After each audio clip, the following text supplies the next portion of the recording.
E aha te hau e wawara mai, e ti ue rā ki nāna, ia pai te pūpūtara ki uta, i tiki mai atu te au, te kotu o ia te pau whakairo ka tū ki wai te mata, i oku wairangi e kokiri. A tūtao mai i runga, tūtao mai i raro, tūtao mai i roto, tūtao mai i waho. A kia tau ai te mauri tū, te mauri ora ki te katoa.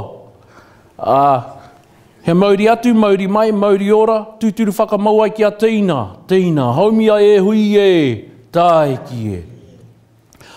E tūake au ki te mihi atu ki a koutou. Ko wai ake nau i tūake, ko au te kaitaka wainga Māori o te wānanga aronui o Tāmaki Makaurau, ko Hurimu Tīpuna taku ingoa. Nō reira, ki a koutou, a mātou te whānau o te wānanga aronui i Tāmaki Makaurau, nau mai, piki mai, kake mai, haere mai. He tino harikoa hau, he tūake nei ki te mihi atu ki a koutou.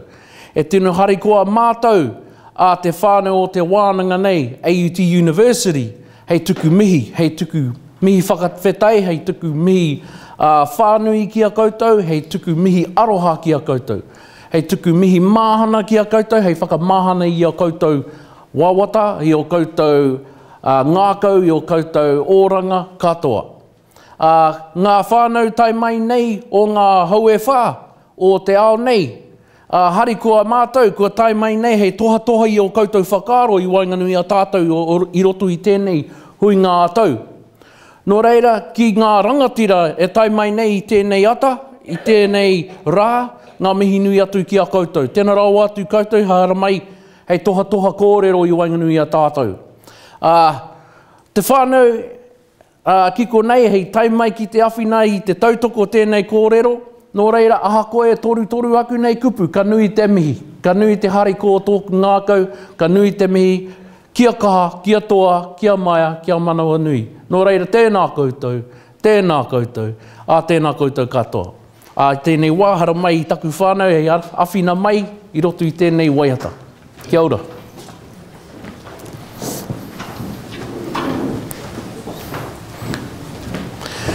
Te aroha, te whakapono, me te rangi mari e tātou e. Te aroha,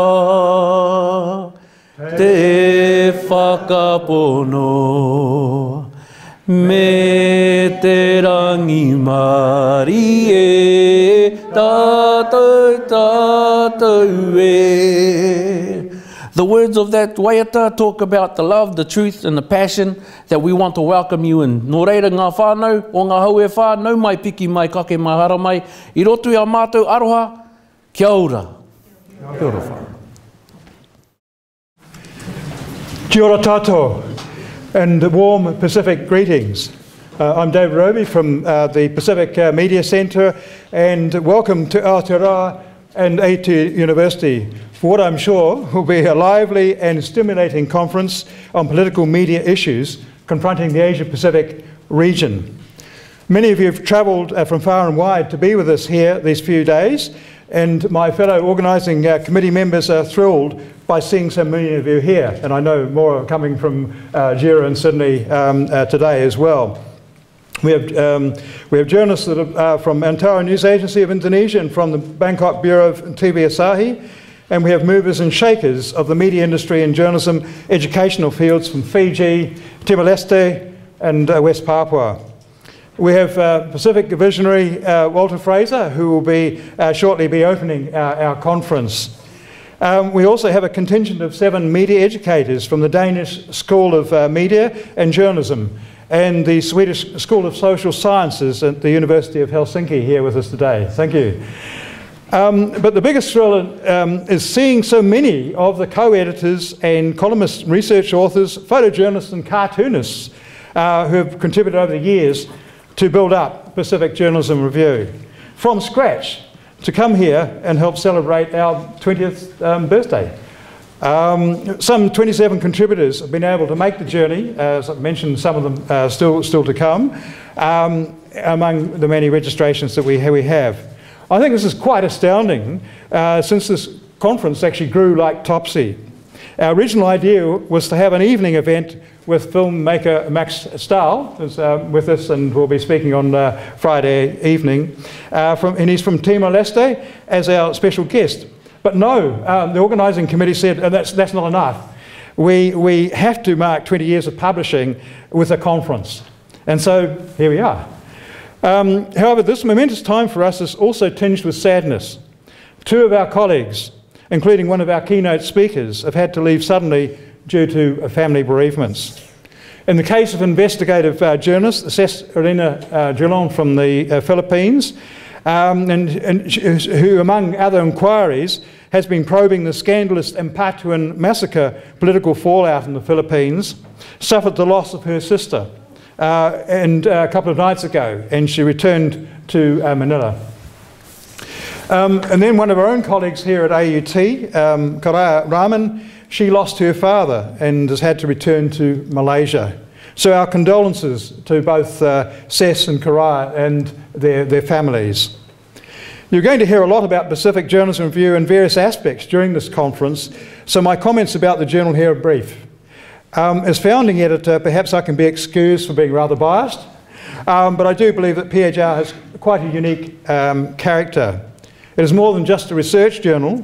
It's given strong support to investigative journalism, photojournalism and political cartooning, as you see out in the foyer there, in its past 2 decades, which is reflected in the character of the magazine. It's been truly a critical conscience of society.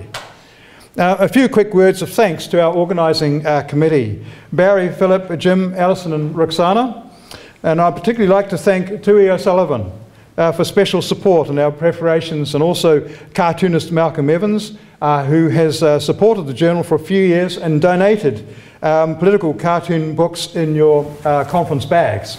And it's Malcolm's exhibitions out there, both in digital and print forms.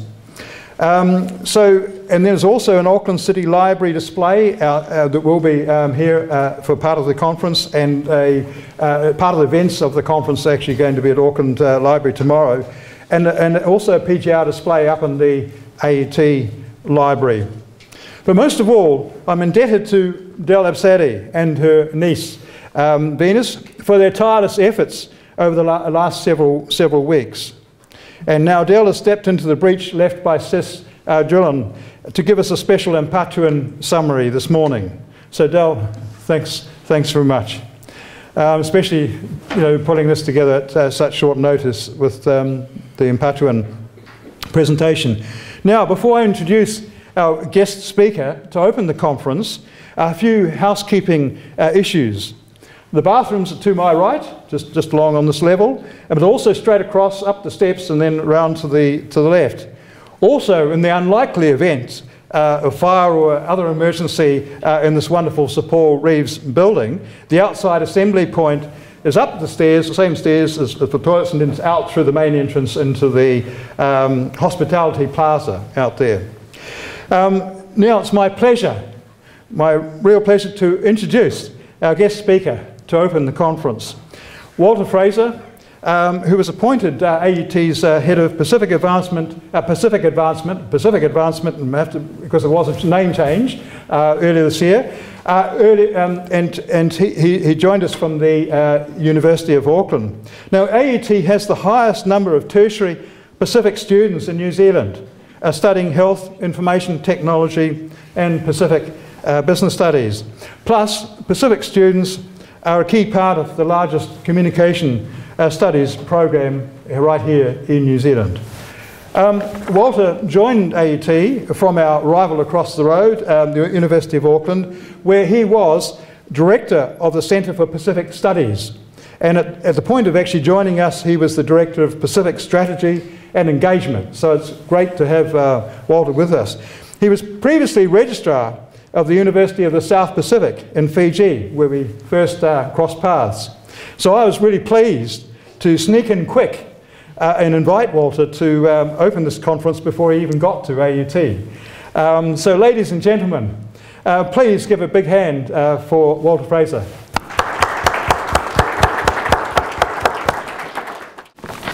Morning, everyone.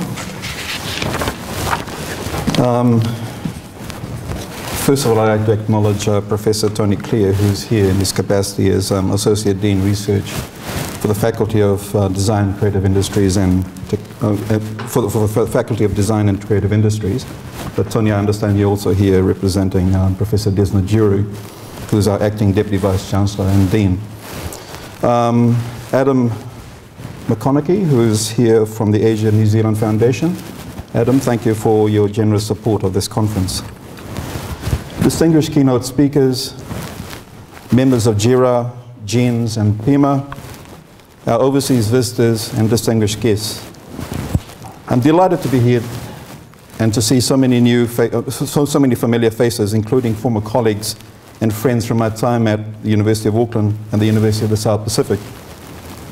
On behalf of our Vice Chancellor, Derek McCormick, I'd like to extend our warm Pacific greetings and welcome to New Zealand, for our overseas visitors, to Auckland, the largest Polynesian city in the world, and to AUT University. It is also my great pleasure to welcome you all to the Political Journalism in Asia-Pacific Conference. As we all know, this conference also marks the 20th anniversary of the Pacific Journalism Review. Earlier this year, I was listening to a local radio station as I was stuck in traffic, as one normally is in Auckland. And the radio announcer said that the 40th anniversary special edition of John Lennon's Imagine had just been released, and he began to play it. As the song played, it triggered clear memories for me of a distinct moment in history, as though it was only yesterday. I'm sure we all have those moments. For some, it might have been when John F. Kennedy was assassinated. For others, it might have been when humankind landed on the moon, or when the Berlin Wall came down. Most of us will remember where we were when the World Trade Center was attacked. For Professor Roby and some others here, it might have been the moment they held their very first issue of the Pacific Journalism Review in their hands. For me, John Lennon's Imagine always takes me back to May 14th, 1987. I was driving my white Suzuki Vitara up Motuotoa Road in Samoa, and it was a little after 12 in the afternoon. An old friend of mine, Ulafala Ayavao, who was a radio journalist at the time for Radio 2AP in Samoa, had just interrupted the airwaves with news that there had been a military coup in Fiji. I distinctly remember pulling up to the side of the road next to Apia's Anglican Church in utter shock. I still clearly remember Fala's tone of voice. He sounded like he was reading a funeral notice. When he finished, he played Lennon's Imagine and dedicated it to the people of Fiji. I had heard and hummed that song hundreds of times before then, but never really paid attention to the lyrics, as I did that hot, sunny afternoon in Apia. In more ways than one, the political events in Fiji since that fateful day have had a profound effect on political journalism in the Pacific. Many of my contemporaries who worked as journalists in Fiji at the time paid dearly for defending the Fourth Estate. They were unified in their views, and they vehemently defended the right to call things as they saw it. A spade was a spade, black was black, and white was white. Similarly, the political upheaval of 2000 with George Speight found a new generation of journalists, many of whom were Professor Robbie's journalism students at the University of the South Pacific, again risking their lives to ensure that we all received news. Again, unified in reporting the events as they saw it, striving to be impartial, as it were. By this time, I was working here in Auckland, and I remember logging in keenly to read regular internet updates from those students. Unlike in 1987, this time, we were not limited to print or broadcasts. We also had the internet. Not long after, I returned to work in Fiji as registrar for the University of the South Pacific. I was there in 2006 when the Bainimarama coup occurred. Unlike previous upheavals, this time the mediums for the disbursement of information was vastly different. We now had a much wider range of digital platforms, blog sites, Facebook, Twitter, and the like. through which a myriad of views could be expressed easily and speedily, and with relative lack of censorship and/or ethical or professional standards. In his address delivered as the Andrew Alday 2010 lecture, British journalist and editor of The Guardian, Alan Rusbridger said, and I quote, "Virtually every adult over the age of 30 grew up with the idea that the Fourth Estate consisted of just two parts, press and broadcasting. Each was owned, financed, and regulated in different ways, and each gave rise to different ideas of what journalism was. There was much to cherish in the balances and tensions inherent in this duopoly. A reader or viewer could measure the message of one medium against the other. There was a tent peg of attempted impartiality by which to measure the Wild West of the printed word. But now there's a new kid on the block. You could even argue there are two new kids on the block. The original World Wide Web, essentially another form of transmission, and Web 2.0, the advent and rapid maturing of so-called social or open media. No one owns a digital space, and it is barely regulated. It brings with it an entirely new idea of what journalism is. Indeed, for some, it calls into question whether there is such distinct thing as journalism.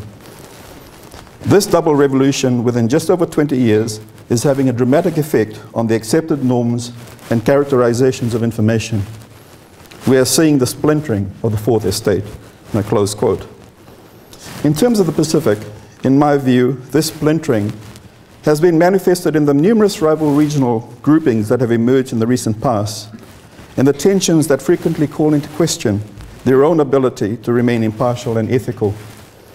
I see from the program of the conference that there will be many sessions that will allow a fuller discussion and debate of some of these issues.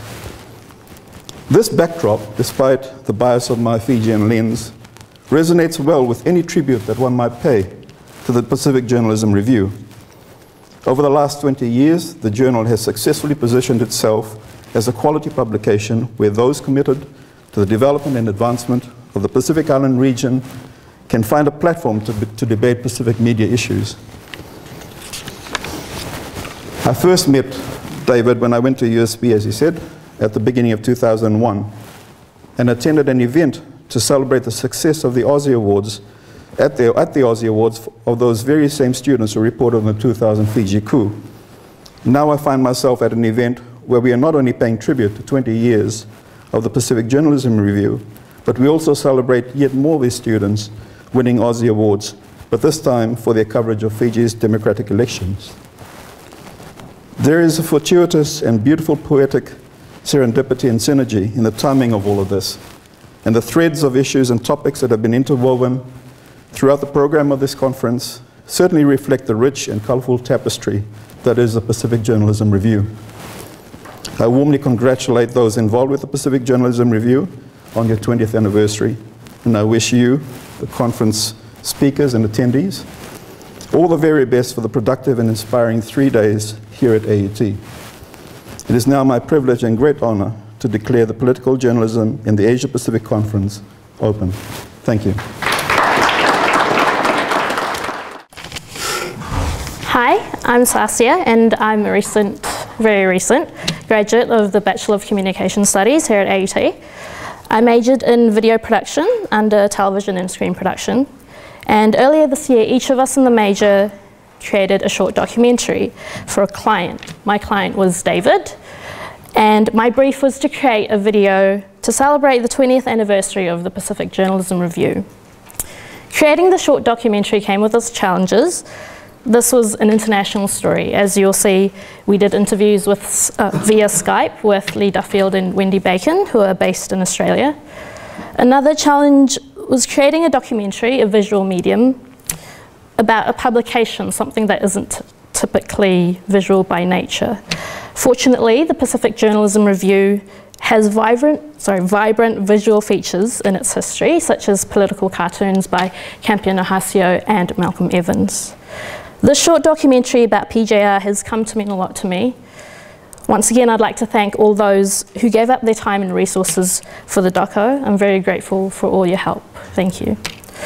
In making this video, I learned just how passionate everyone who is involved with PJR is. I hope this short documentary does justice to the time, energy and heart that has been put into the journal by all those involved.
where we were going to have Sess talking to us about her investigation. This has actually not happened because, of course, she's had to leave, and she's been replaced. This is a double replacement by Del. Now, officially, it says here Del is an advocate for the Auckland-based Asia-Pacific Human Rights Coalition and the Philippine Migrant Centre, including editing Ang Filipina and Toknok newsletters, and she's also the designer for Pacific Journalism Review. I'd like to add, having known Del and David for many years, that Del also plays another extraordinarily vital role in all of this. Del is the person who very occasionally manages to persuade David to go home and sleep and eat. And for that we should thank her. Okay, the session we're going to be looking at, of course, is talking about the situation following the massacre of journalists in the Philippines about 8 years ago, and the consequent struggles to bring that to justice, and the consequent situation where we now face a danger where this may all be lost. But I think it would be more appropriate at this point now to hand over to Del to speak about that. Kia ora, everybody. I'm sorry I'm not Sess. I'm just filling in. This is all about Ampatuan massacre, and this is the 5th anniversary. Sess would have given you more insights into this because she worked as a journalist in this issue, but of course we can get some information from the internet. So if I miss out on some things, forgive me. I'm just filling in the gap. First of all, I'm going to read the message from Sess. Greetings from Manila. I arrived home an hour and a half ago. There was a delay in the Hong Kong-Manila connection. My sister passed away last night, New Zealand time, just a few hours before I was to take my flight back home from Christchurch. My family awaited my arrival before the cremation of my sister, which will be tomorrow, which is today, or a few hours from now after 6 a.m. Mass, Philippine time. Tomorrow is the only service, and the wake will be until 12 midnight, and the burial is the following day. I thank you, Rebecca and David Dowie, for your understanding and compassion. Thank you for kindness and understanding, Sess. So that says a lot, and that explains too why I am here. We decided we did not want to leave a gap, so I just put together some information about the massacre in the hope that you will get a little bit about it, which I think everybody knows. The issue about the Ampatuan massacre, where 58 people were massacred on the 23rd of November 2009, and 32 of them are journalists.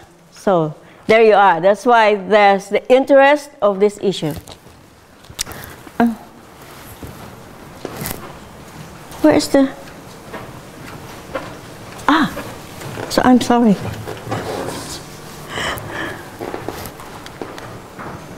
Okay, first the background.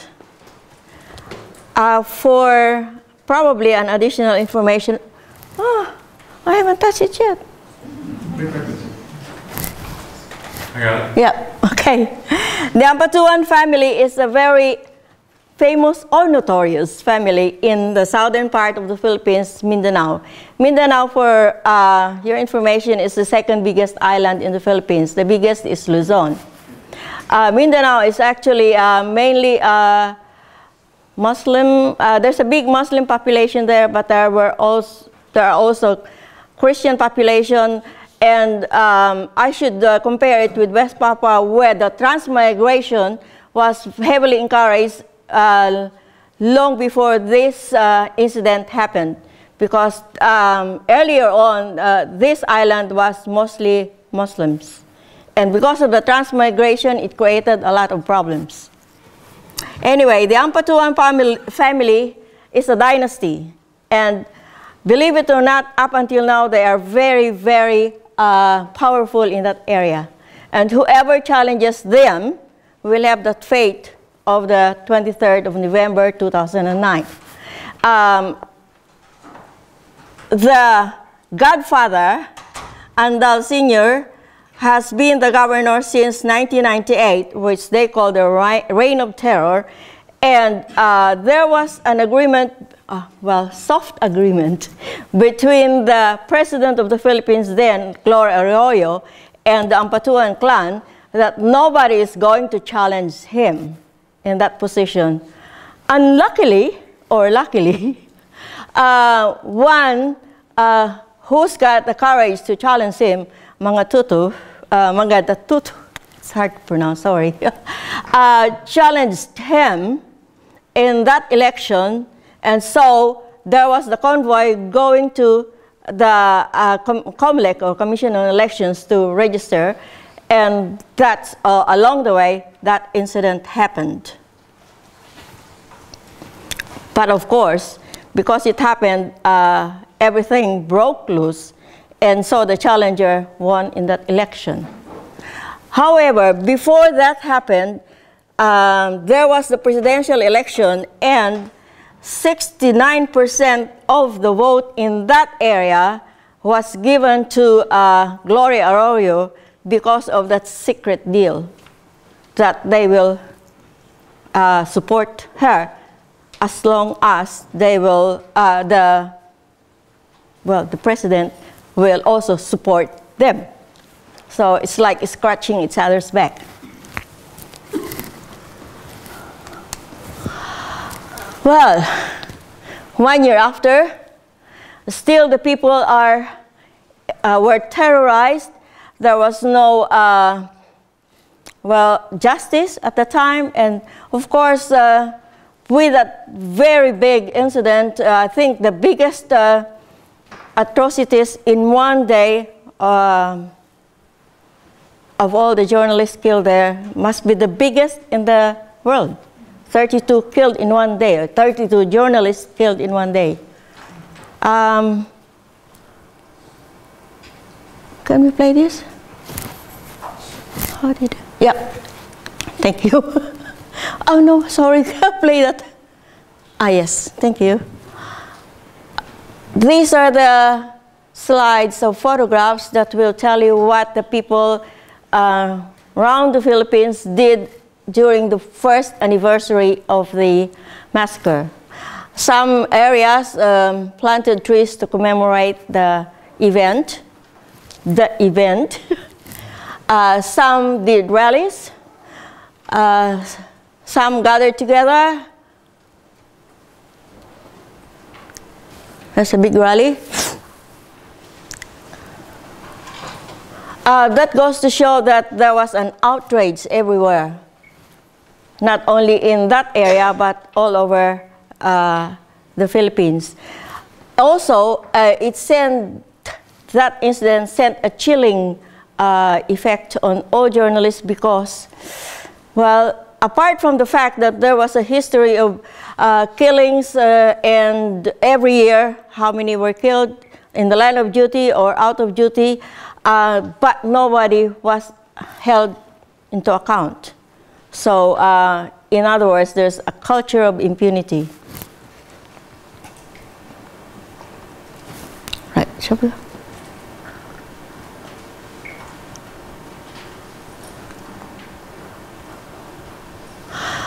Right. Can we play, please? Darkness is no comfort for Jesse. Now hiding and not. Jesse is one of the witnesses, key witnesses. Are frightening to him as death, but that he wants to tell his story because he fears he's a dead man either way. I had to run because I heard that they were going to kill me because of what I knew. Andal Ampatuan Jr., also known as Datu Unsay, is the man Jesse says put a $45,000 bounty on his head, despite being in police custody. Unsay is a member of a powerful political clan from the country's south with close ties to President Gloria Arroyo, but he's now being held in Manila facing charges of multiple murder. Unsay is accused of being behind this, a massacre that took place last November in his home province. At least 57 people were killed, including some 20 members of a rival clan, journalists, and passers-by. Jesse says he was one of the gunmen with Unsay, that he worked for Unsay's cousin and had no choice. He claims there were several other Ampatuan clan members who took part in the killings, and that they were acting not on Unsay's orders, but on his father's, the clan patriarch, former governor of the province. I was there when they met a week prior and talked about the killings. Unsay only does what is told by Andal Sr. I followed orders too. I fired shots. I don't know how many I hit. If I had them, well, we know what Unsay is like. The Ampatuans maintain their innocence, and so far only Unsay has actually faced a judge. Other members of the Ampatuan clan, although taken into custody, have yet to be brought to Manila. They are now likely to be tried along with 180 others. Unsay and his defense lawyers usually sat right here. Now the case against him has been brought to court and is being seen as the biggest test not just of the nation's judiciary, but democracy as a whole. Due to security concerns, a special court was even put up here, inside National Police headquarters. But the hall is empty now, as because of pending motions filed by the defense, the trial has been suspended indefinitely. We know that our justice system is less than perfect. In fact, there's so many loopholes. It tends to be politicized, and these are weak institutions. But court authorities say they are doing the best they can given the circumstances. Any accusations that there is political pressure to ensure the case fails are unfounded. The transparency that the court has been showing is a proof that there can be no collusion, there can be no agreements between the prosecution and the defense. Okay, sad to say, he was saying that, but in reality, it's the reverse. Because up until now, there was no justice. And right after that interview, Jesse, who was the key witness, was gunned down at 8 p.m. on the 14th of June, 2010. So, goodbye to the key witness. Right. Next one. We've got 3 years after. Can we play for? Oh, okay.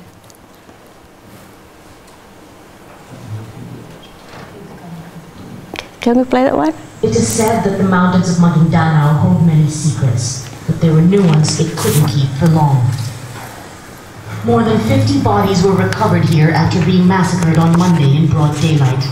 Bullet-ridden and mutilated, many were female members of the political Maguindanao family and their supporters. The rest were journalists. Allegedly behind the bold attack is a powerful rival family with close ties to the current administration. The Ampatuans, well, we can say that they are probably the last of the barbarians.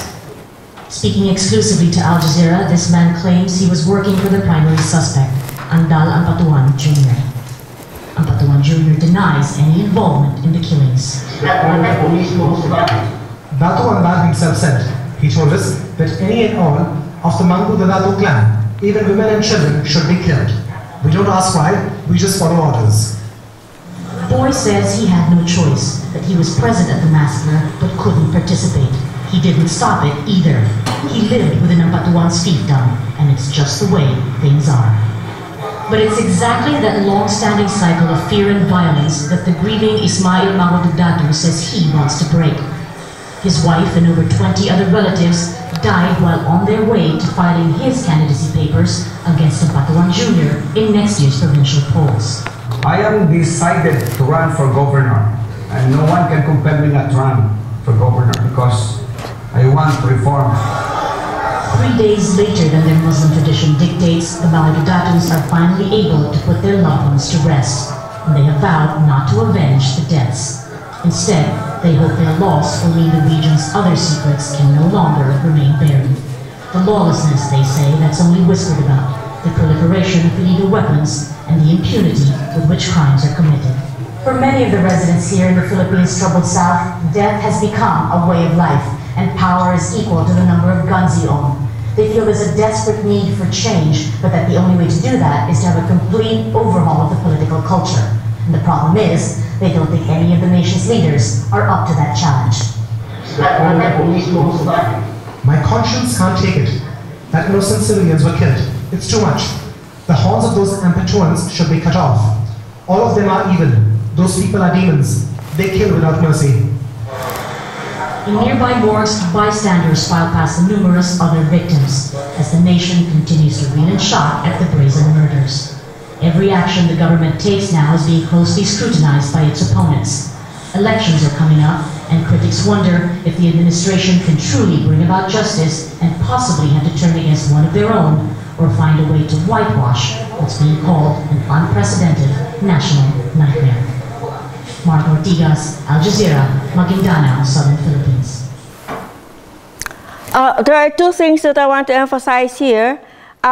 Some of the people, family members of those murdered were actually being terrorized. One, which is the wife of Mirna Reblando, the wife of one of those killed. She has to go to Hong Kong and stay there because she was very scared of her life. And the other one, the mother of Catherine Nunez, the mother of the slain cameraman Victor Nunez, she was being, there was a sort of like a surveillance. She was being followed or something by at least 4 men aboard 2 motorcycles and was going around the neighborhood and asking her whereabouts. I just want to say that these are the kinds of tactics that they do so that the witnesses or the families will stop and zip their mouths and call a case closed. So that's how they, that's how powerful this clan is up until now, 4 years after.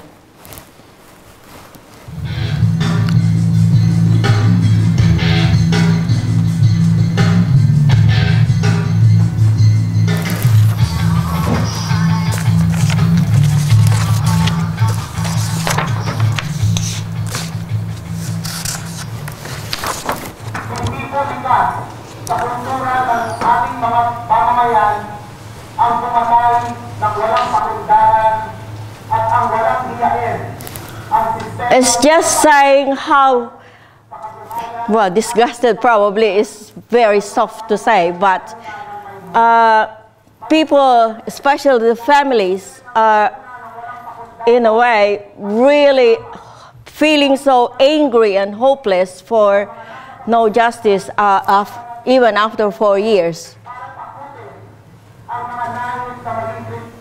Okay. It's very difficult because it's in our language. There's no translation there. Can we go to the next one, please? Right, and 5 years. Well, today we have actually some Filipinos, and of course you are all invited. If I might say so, I would be very honored if you all go out at this afternoon, 5:30, because we are going to have a candlelight vigil to remember all these people who were murdered. So just outside there. Later on, we will announce it again to remind you. Yes, so can we have this, please? 58 dead, 5 years, zero justice. Relatives visit the burial site of the 58 individuals who were killed in the most gruesome massacre to be committed in the country in recent years. It's been 5 years of denied justice. For some families, this yearly ceremony is their only chance to visit their loved ones. The alleged perpetrators of the crime may be behind bars, but security remains volatile in Maguindanao. Days ago, a possible witness to the crime was ambushed and killed. Yet another hitch in the quest for long-delayed justice. A delegation of international journalists wants the Philippines to know that the world is watching. It's another sign that the justice system is broken. The government cannot protect witnesses in a trial as important as this, as so crucial to Filipino history as this trial. Then something is wrong. And again, it's about the culture of impunity. If the government is not taking action, if it is not putting in the resources to protect witnesses, then something is drastically wrong and it must be addressed, and it must be addressed now. What is the status of the case? It's still stuck at the first phase, bail petitions. Impatience among the victims' families is growing. Pero 5 years na, wala pa rin. Ewan kung may pag-asa ba or wala ba, hindi namin alam. Kasi sa amin doon parang yun na umabot na lang sa pork barrel, yung sa mga Yolanda, yung sa amin wala pa rin. Parang lumala talaga ang sitwasyon. It's the defense team's turn to present evidence against more than 100. But there's another one. Thank you.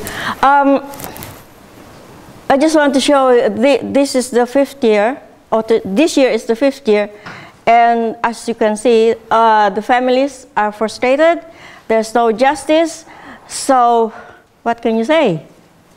5 years is such a long time for families who are waiting, and for families who are terrorized, for families who are being bribed to shut their mouth. But where is democracy if there is no justice?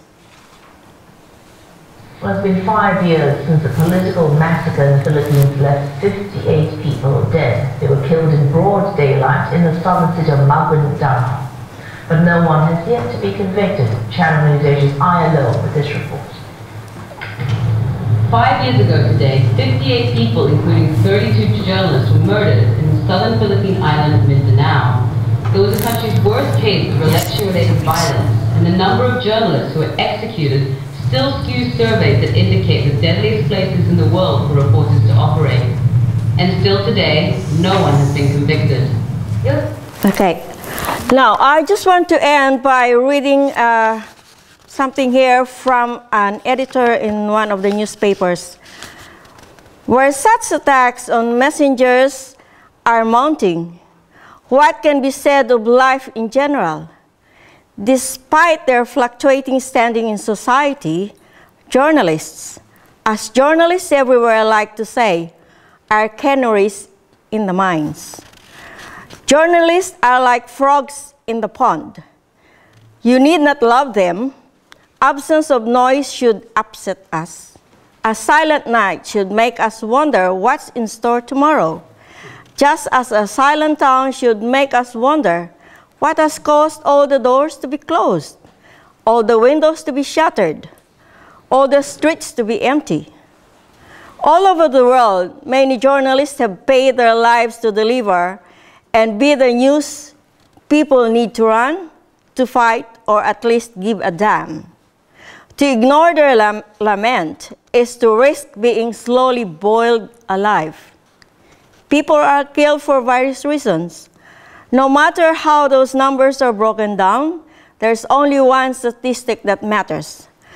That for proper persecution, for justice rendered. And I might say that justice delayed is justice denied. Thank you.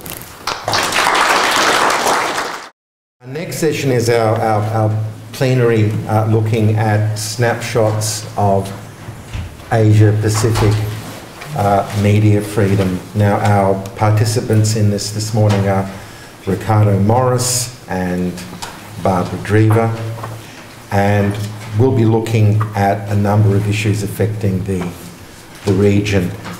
Ricardo is Fijian journalist, publisher, and described as fighting 2 battles as journalist, editor and publisher of Republica magazine in Fiji. Sorry, Barbara's first. Sorry? Barbara's first. Sorry. Barbara's first. No, the other way. It's Barbara's first. Okay. And he is also, of course, president of the Fijian Media Association. Our other participant this morning, and our first speaker is Barbara Dreaver from TVNZ. She's well known for her coverage of Pacific issues and well known for her dedication to bringing stories from the region to New Zealand TV and to New Zealand audiences, something that's very important given how little attention sometimes the New Zealand media actually seems to pay to the rest of the region. So we have about 45 minutes with this, including time for questions. But Barbara, could I ask you to please take a stand and... Well, we're teetering on the edge of a time of great change. Never before in this modern world of fast evolving technology, human desperation and changing climate has the media been so crucial to preserving our way of life, our values. Never before, too, has the media in the Pacific been so marginalised. If someone was to say to me, what do you need to be an outstanding journalist in the Pacific? I'd probably sum it up in one word: bravery. Why do we need to be brave? Because we've just seen the Philippines situation, the massacre there where more than 30 journalists died for basically doing their job, and we don't face that. We heard that the Committee to Protect Journalists has labelled the Philippines as the second most dangerous country in the world after Iraq. For journalists, we don't face that. But we do face violence, threats. Just last month, 2 workers from the National Broadcasting Corporation in Papua New Guinea were raped, a journalist and a cleaner. They were on the night shift and they've been taken home. Now, the attack prompted an EMTV journalist to say that media workers need to be wary of their safety. He said, "We are in an industry where we expose the good and bad issues to the public. Some may like us or dislike us, and we as individuals must build a culture of security for our safety." And it's basically what they've started to do. Staff at NBC were pretty brave. They went on to strike, demanding that their employer improve their safety. Earlier this year, 2 newspapers faced contempt of court in Papua New Guinea for publishing the identities of asylum seekers. Transferees and staff are not meant to be identified. Now, one of the newspapers, that would be the National, apologised. The other, the Post-Courier, has decided to fight the charge and their right to publish those names. Sometimes bravery costs money, and it takes extra courage if you don't have much of it. 3 years ago, the Vanuatu Daily Post editor Mark Neil Jones was attacked by a group of men. An attack allegedly organised by a cabinet minister. Not one to take this lying down, Mark took it to court, but the minister involved was in the end only fined $150 US. Chicken feed, really. But the minister, I guess he did lose some face. Mark Neil Jones is a corrupt politician's worst nightmare, packaged in the form of a publisher. He's a brave guy. In 2009, he suffered a broken nose and black eye after reporting about problems at the prison. 4 police officers were charged with that one. Now, these are just 2. He's been abused many times. He's irrepressible. Having bravery in you to challenge is not as easy as it sounds. I do recall going to the 2009 Pacific Islands Forum meeting in Cairns.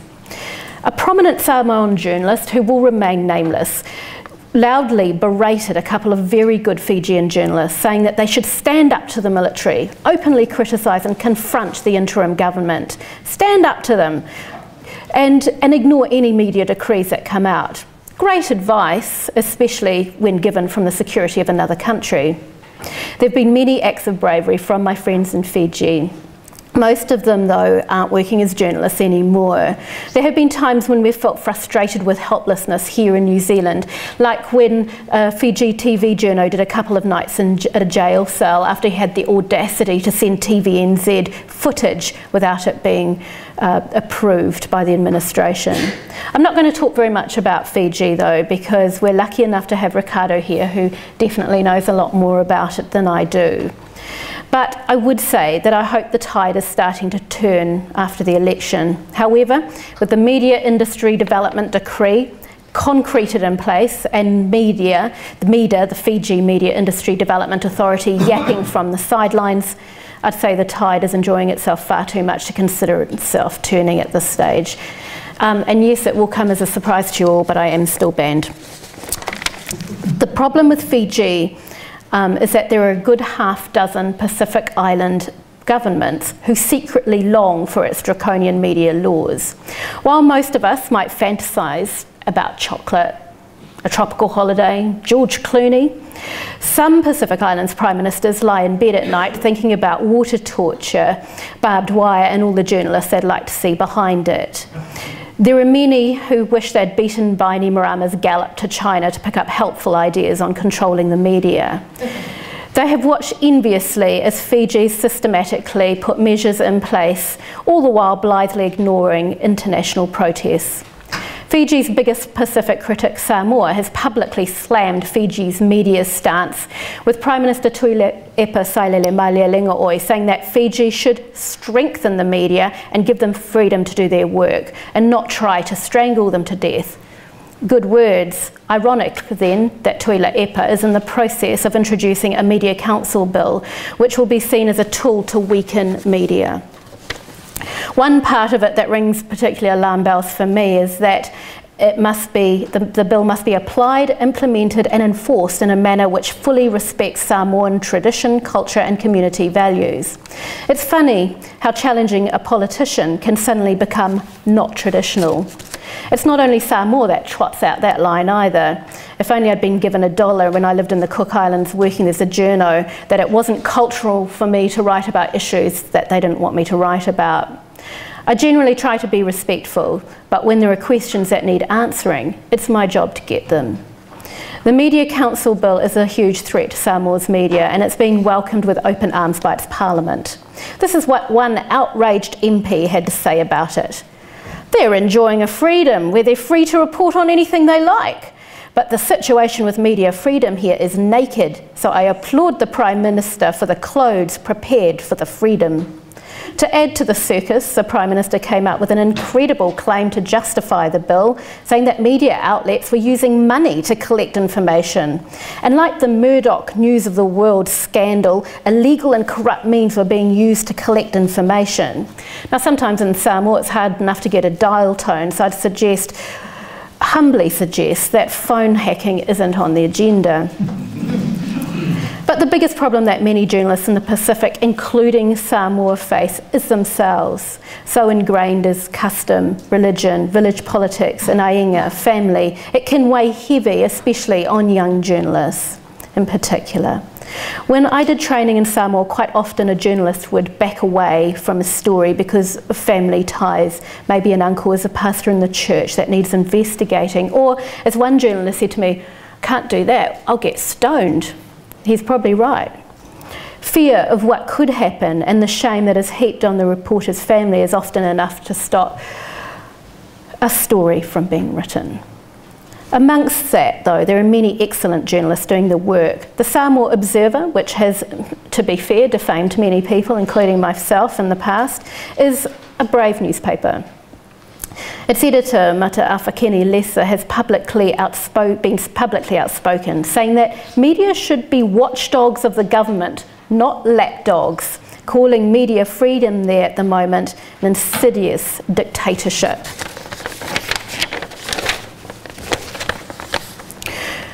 Training often forms the basis of bravery. Without it, there is no platform to operate from. Disorganisation within media groups can lead to governments picking up on this weakness and moving to legislate against them. Training is essential if the media is to develop. Combined untrained journalists with low pay and a high staff turnover, and regional journalism doesn't look that strong. Television news in particular is very unhealthy. I would describe it as being, with a couple of exceptions, as being in dire straits. Cost of equipment is beyond most organisations, and given it doesn't last long anyway in the salt air. Take Cook Islands television, for example, where the Pacific Island Forum in 2012 rolled around there. They had one camera to operate the news, the half hour of news. Now TVNZ donated them one, but it does show how dire their situation was and still is. 3 out of 4 of their staff were fresh out of school, no journalism training. Now I'm going to do a bit of shameless self-promotion. TVNZ did gift some equipment. There's a reason why I'm going to show this article.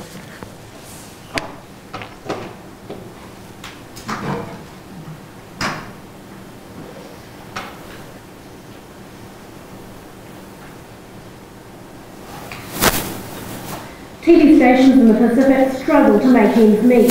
Equipment and resources in short supply. This is like a museum. This is the only thing that we have to work with. That's why TVNZ donated equipment to a region whose need is great. First up is Samoa's Apia Broadcasting. It's an absolute privilege to give back to a region that has given us so much. That includes training the staff. Apia Broadcasting pre-records its news, so it's a nerve-wracking affair putting the entire show live to air.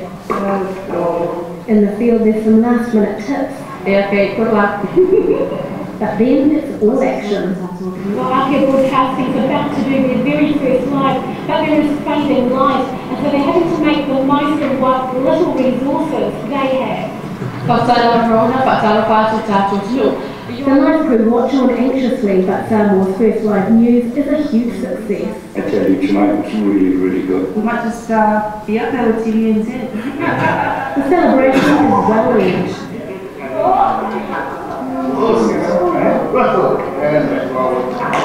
Air New Zealand's climbed on board with sponsorship, so the team heads to Rarotonga. Cook Island's television is tiny but resourceful. Tying the transmission equipment to a piece of wood does the trick. The staff going to great lengths to get a signal, while reporter Tamari Pierre does a quick practice. Good evening. What is this nice music? What's it like?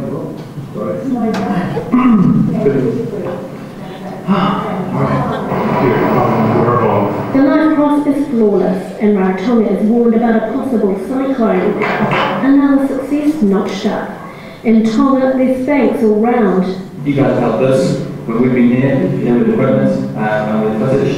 So it's a two-way relationship, which is working really well. Outside, it's all hands on deck. Hey! Then the signal comes loud and clear. I'm very happy with that. With the gear in place, the countdown to live news is on. You can hear? It's a nervous wait for reporter Vui Fotu. But she's quietly confident, and it pays off. Thank you very much, Mahalo. For the staff, it's a chance to use new skills and provide Pacific Islanders with a service they deserve. Barbara Dreaver, One News. The equipment was going to waste anyway, to be honest. We changed to digital, so it was sitting around, so why not give back? And to be fair, TVNZ has had heaps out of the Pacific, so it was a great thing. You know, resources can mean freedom in a lot of ways. I bring that up today because today in Tonga it's their general elections, and they're going to be using that equipment to go live. So it's a good thing. Solomon Islands Television, they have good equipment, for example, but and good cameramen, but their One News has been off air for some time now due to licensing issues. Fiji TV also has relatively good resources and staff, but who work under a license that has to be renewed every 6 months by the Attorney General. It's coming up in December. Imagine working with that axe hanging over you. And there's a lot of money tied up in Fiji television. I'd suggest that their Sky Pacific service is a heck of a lot more lucrative than the news. Several government-owned television stations around the Pacific are told when there are stories they can't cover. The political influence in some areas is staggering, but it's the day-to-day challenges which are difficult. Given that most television reporters in Polynesia have to cover 2 to 3 stories every day, it's rushed and pictures are unexciting. Several stations play a dangerous game by getting one side of the story one night and then running the other side the next. Big slabs of seminars and conferences are run to the point where you're left begging for an hour with the Kardashians to discuss nail polish. I once watched a story about a road tax and 30 seconds of vision was just cars going round and round and round, a roundabout. But there simply wasn't time or the motivation to get anything else. Bravery, what's that? There's no time for that in this environment. Like television, like radio, television has the potential to be a popular medium in the Pacific. Pictures work well for our Pacific people. The impact is huge. Imagery plus words, it's powerful stuff. Can we have number 2, please?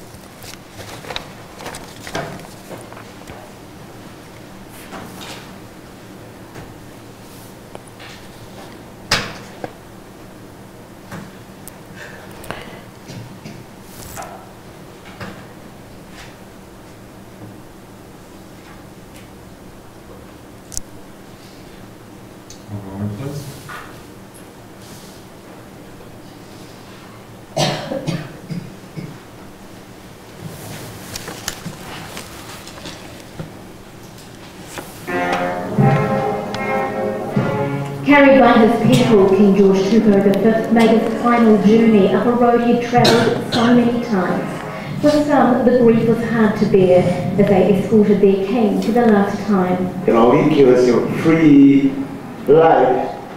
It helped me to hold my tears because I never forget him in my life. The chief undertaker, Loa, he directed his men with their burden.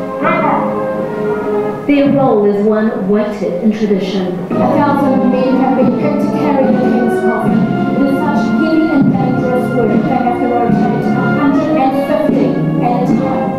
And following in his late brother's footsteps, the new king, King Tupover VI, now with a lifetime of responsibility ahead of him. The military the late king loved so much led his coffin to the same tombs where his father was buried only 6 years ago.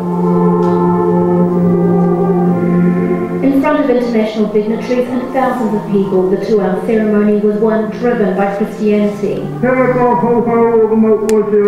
But in the end, it was Tongan tradition which laid the king to rest. I think it's good over time. I think we've been able to wipe the slate clean, and we've laid the foundations, and I think Tonga is going to move forward from here. As one life has ended, the Tongan people are now looking towards the future.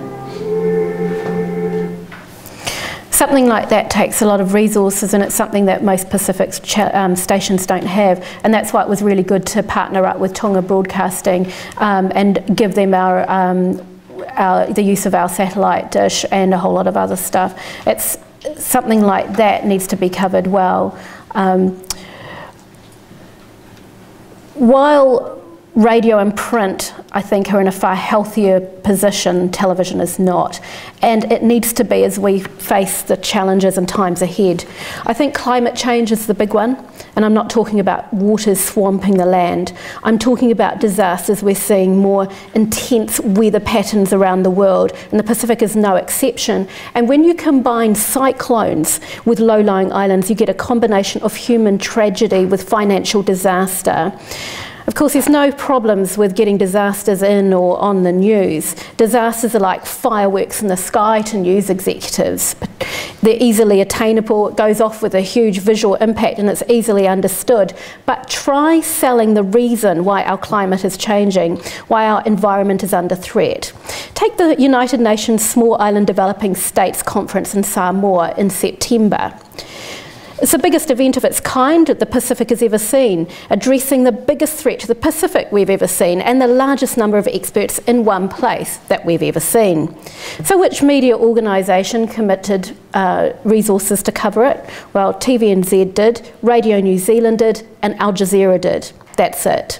The New Zealand print media weren't there, no Australian media were there. New Zealand media had the opportunity to hitch a ride with our Foreign Affairs Air Force, so airfares weren't an issue.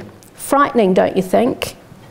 So the packaging of developmental stories become important, how you sell the stories to your bosses to persuade them that this is an attractive story to air or write about. This becomes important. Pure information these days is not enough. It has to be a combination of fireworks and information. The media landscape today, the straps are tightening.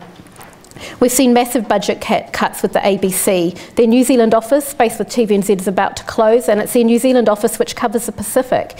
Their Australian network is obviously ending, with veteran Pacific correspondent Sean Dorney being axed.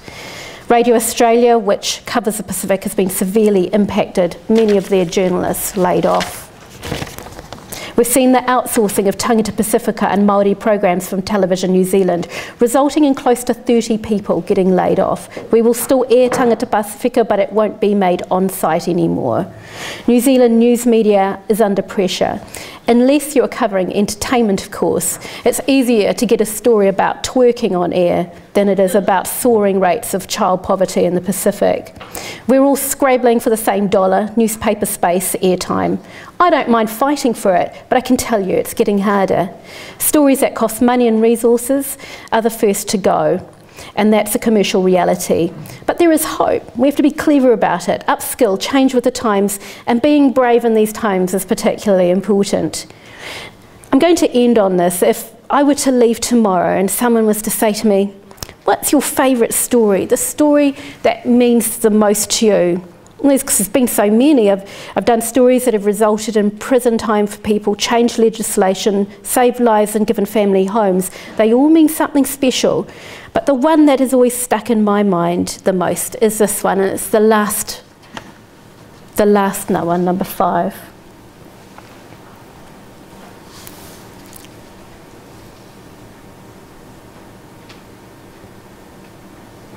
Taikami's lifelight is fading, but her courage is getting stronger. The 50-year-old has terminal cancer.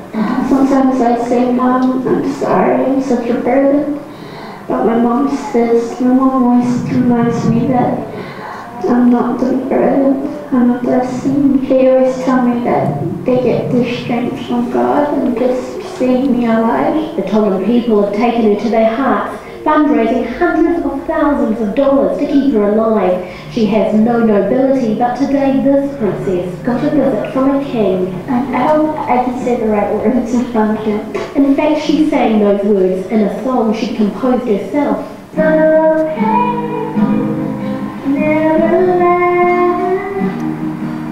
The king, who only ever presents a public face amidst the pomp and ceremony, found himself in tears. That's a beautiful stuff.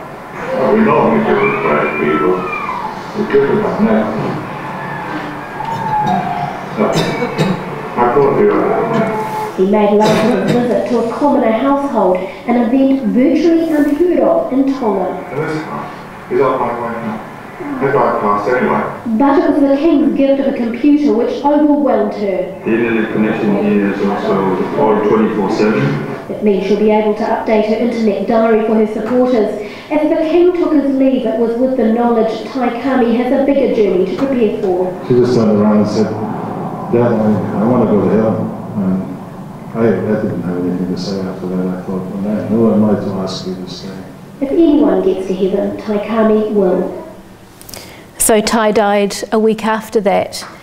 The bravery of this young teen staring at death in the face was humbling, and it certainly taught me a thing or two about life, about courage, and what's important.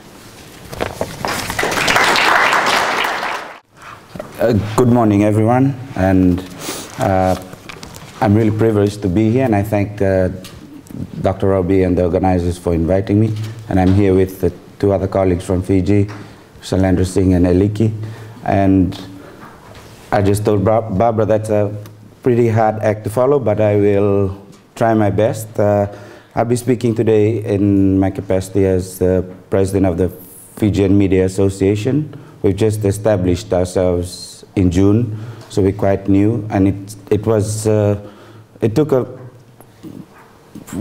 probably more than 8 years we've been trying to organize ourselves. So we think it's a big deal that we've finally been able to register as an industrial association. Hasn't been easy because of all the environment that the media in Fiji has operated under, and all the bureaucracy and the red tape in trying to establish an industrial association. And you know, when it comes to the media in Fiji, things are not always easy.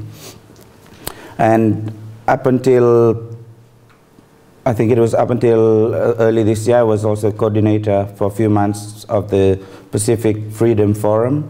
That didn't really go well because I was based in Fiji, and anything that came out of the Pacific Freedom Forum, whether I was responsible for it or not, I came under pressure for it. And in October last year, the Media Industry Development Authority Chairman Ashwin Raj called a press conference after we had released a statement, and at that press conference he said that journalists must choose whether they want to be advocates of media freedom or they want to be journalists. And I just thought that it was quite telling of the situation in Fiji, where journalists, media workers and editors could not advocate on behalf of their colleagues and on behalf of the industry.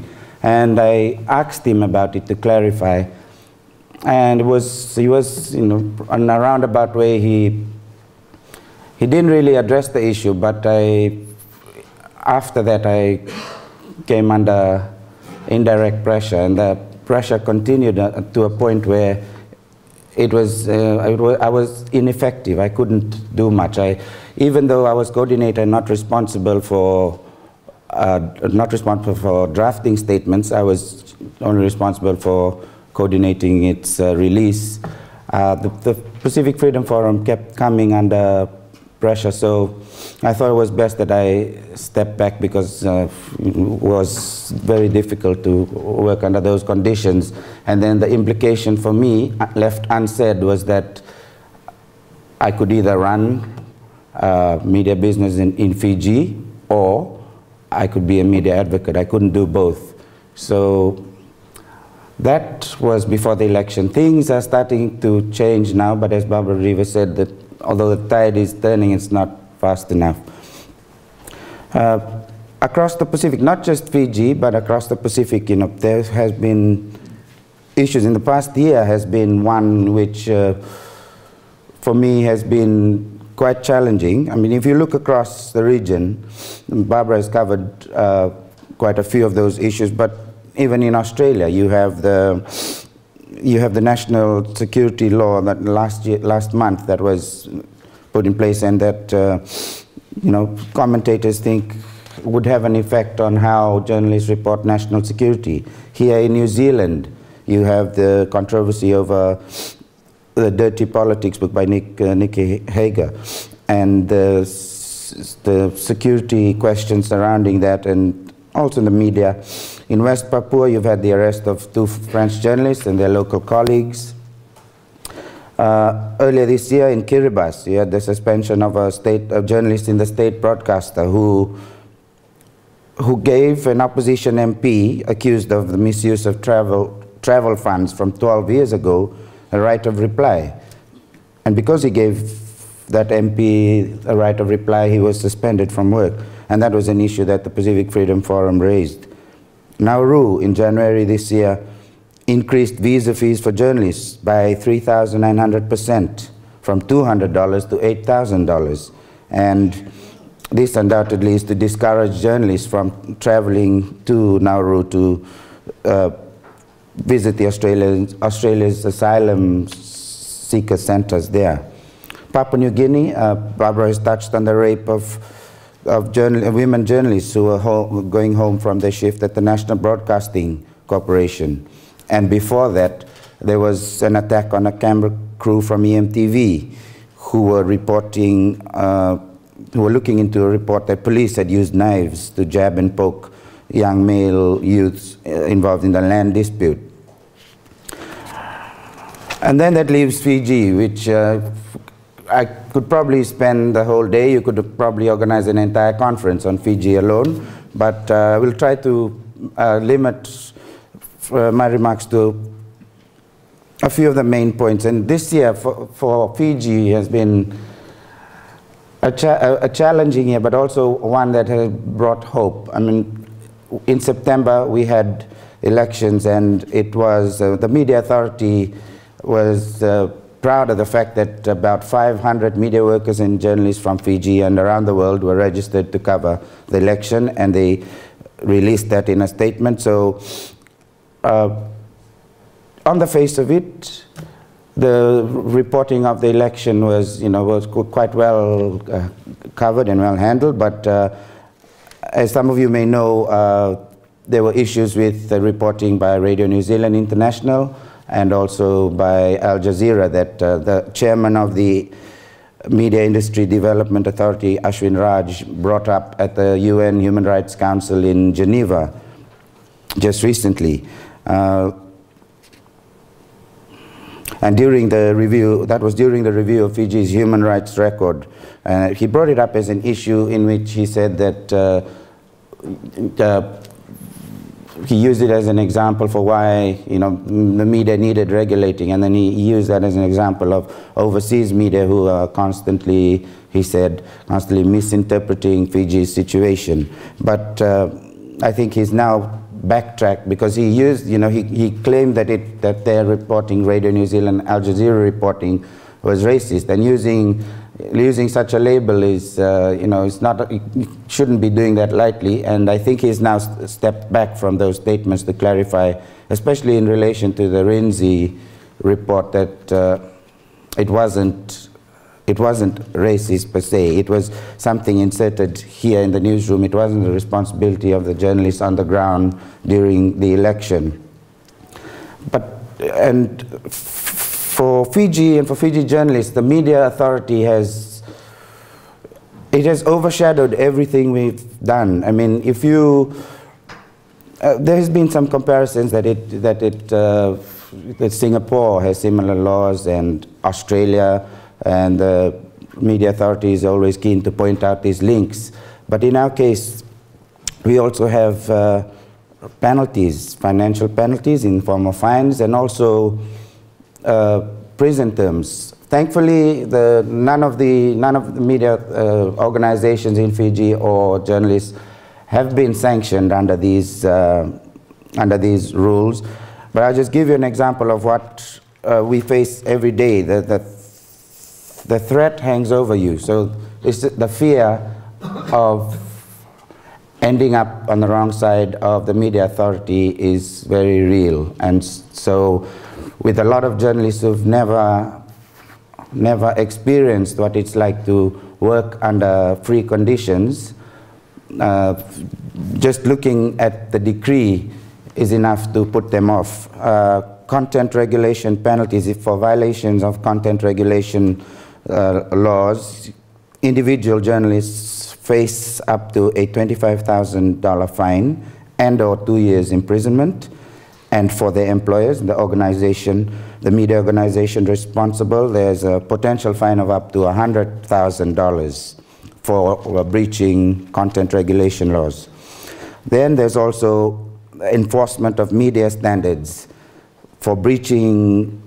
So for example, search and seizure. The media authority has powers to search and seize documents, whatever they require. And if you fail to comply, you potentially expose yourself to a maximum of $10,000 fine in the case of individual reporters and editors, and/or 2 years in jail.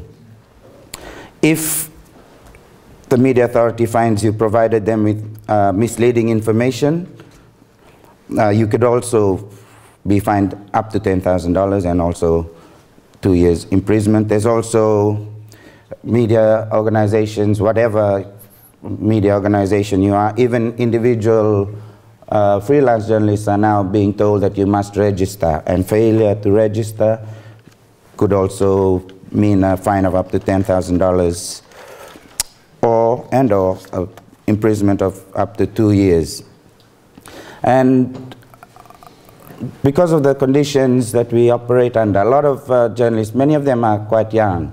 Some have just come out of university or media course, and a lot of the violations against the media, against journalists, they don't really see it as violations until they talk about it quietly, you know, as we're waiting for press conferences. And a lot of the incidents that happen, that's how I find out about it. When we gathered waiting for a news conference to begin, then someone starts telling a story about what happened to them without realizing that that is a major violation.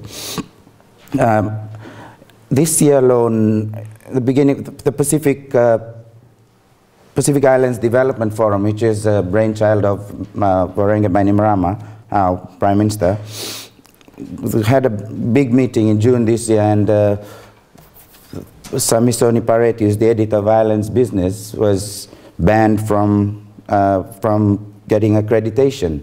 There was some publicity around that, and at the time the permanent secretary for information at the time was responsible for directly declining accreditation, actually directing her staff not to accredit him.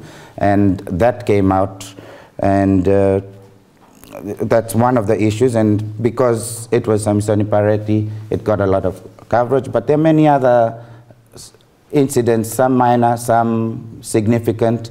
For example, earlier this year, a journalist made a comment on her social media page about the fact that the Ministry of Health was not viewing a dengue epidemic that actually is continuing in Fiji, but not to the level it was at earlier this year.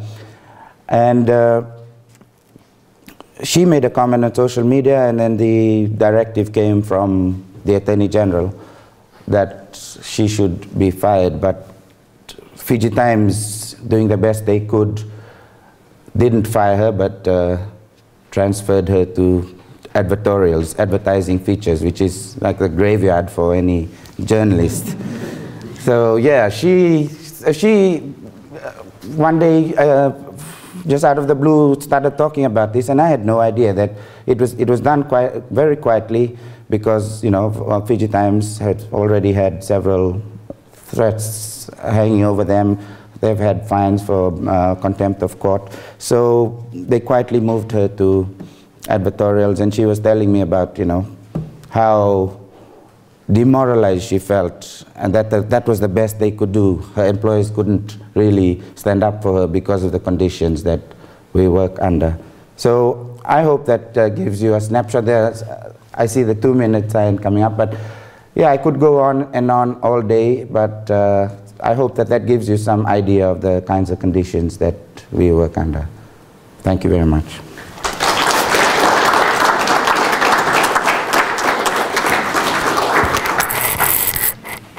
Okay, I'd really like to thank both of our speakers.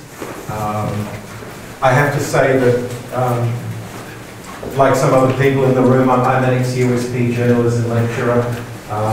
When I was teaching there, our only problem with the media was whether or not the badly hold the Japanese material was actually fall under the thing. I think that we've had a snap.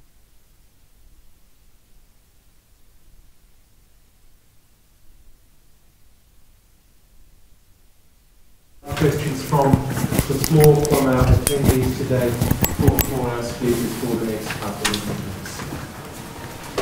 Any questions, please? Please invite you to raise some questions. Yes, gentleman over here. Just to get a hold of your presenters,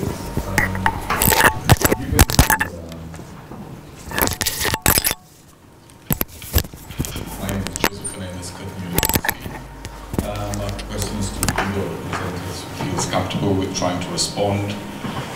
Given the oppressive conditions under which the areas that you work in operate, to what extent do you feel that any kind of moralizing that could have potentially come from a country like Australia, to what extent do you think that has been undermined by the manner in which Australia is approaching its own freedoms in the media area?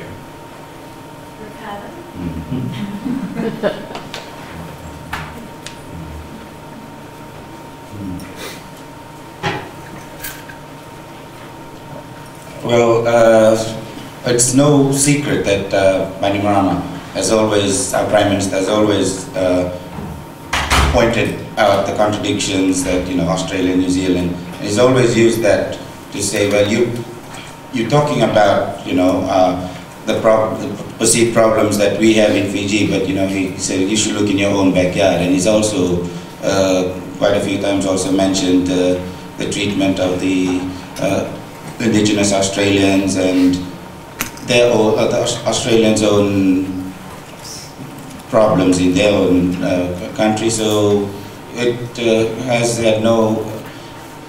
I think Australia hasn't really done itself any favors, and so every time they put out a statement or call on Fiji to do this or that, it's simply ignored because they say, well, it's meaningless. So that's the situation.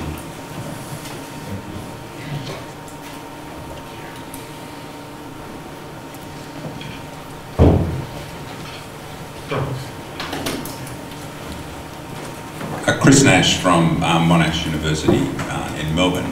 I have to say I've just come from the Journalism and Education Research Association conference in Sydney, where we had an industry panel where there was a whole platoon strength delegation from News Limited, including the editor of The Australian, and there was fairly vigorous discussion of a decision that he'd made to authorise his media pages editor to go undercover. She's a youngish woman, so she dressed down and went undercover as a student into a lecture at Sydney University, and then reported on the left-wing media bias and anti-Murdoch agenda of the journalism academics at university. So I have to say he's absolutely a breath of fresh air to come to a conference where the opening presentations are about the links between the journalism schools and journalists in the field and the really important and pressing issues that are confronting the region. So first of all, congratulations to the conference, and it's nice to come across the water and actually feel empowered and invigorated. But a question then to the two speakers: how do you see from your perspective the role of the journalism schools and student journalists in particular in upholding, if you like, or trying to develop principles of really high quality and investigative journalism, and what would it be like here if the journalism schools weren't playing that role?